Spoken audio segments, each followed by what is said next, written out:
Hi, it's been a little while since I've made a video. Thought I'd make one showing how to keep the second window or the DOSBox console window where it doesn't open at all, keeps it completely shut.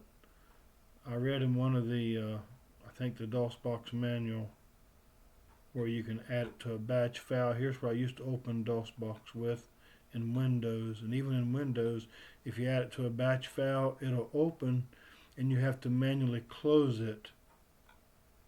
But then your DOSBox will stay open if you have that command right here, and I'll show it to you. And that's right here, right there. And I will use my plus to swell this up a little bit for you, if it will. Yeah, it swelled up a little bit, maybe you can see it. The no console, you can use it in a batch file like this in Windows, and it'll still open, but it'll allow you to close it. But I found a better way to keep it closed in Windows and in Linux Mint, where it doesn't open at all, and you can open it. And I'll show you what I'm talking about. Let me close this out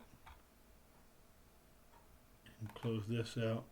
Here's my DOSBox, my Windows DOSBox running in Linux, the icon for it.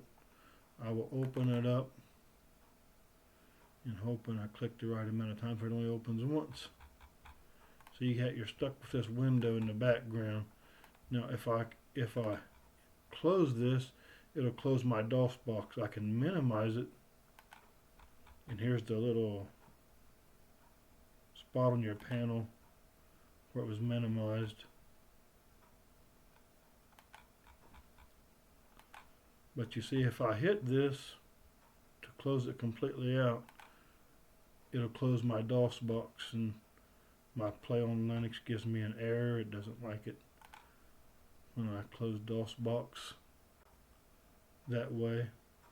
And sometimes even when I try to close it the proper way. But you see, each time you open it, that little window opens, and we're going to see if we can do away with that, okay? On one of my systems, Play on Linux always gives me a message when I close DOSBox, and my other laptop it don't. So we're going to try pushing Z this time. Let me show you over here first. I hit exit again. Each time I do it, it closes DOSBox. I get a message from Play on Linux. I'll try this one more time. We'll open it one more time. See, it's still there, and you can minimize it and get rid of it. But if you hit X, it's going to close it. I'm going to hit Z over here where it says exit DOSBox to Windows, which is actually to Linux now. I wrote this when I was using Windows, and that's why it says going to Windows. Actually, it's going to Linux. Okay, let's hit Z. Maybe I need to hit this here first, make it active. Hit Z, and see, Play on Linux didn't complain about it. Anyway, let's slide this out here where you can see it. We're going to click on Properties, and we're going to click on the command. We're going to take just our arrow key and go over to make sure we're over to the end of it. Okay, that final F is the end of it. We're going to push spacebar one time, and we're going to put dash no console. Okay, then we're going to close it, and that should stop that second window from opening. We're going to double click it. Okay, there we have our DOSBox and no window behind it.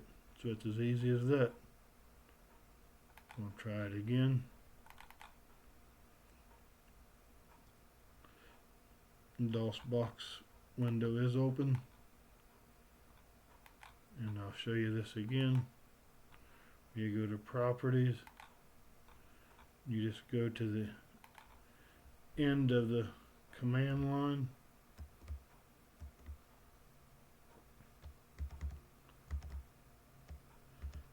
put in a space, dash, and the word no console in small letters, and close it out, and that should take care of the issue of the second window opening.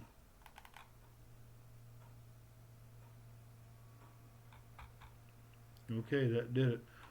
Hope you enjoyed the video, and thanks for watching. Have a good day.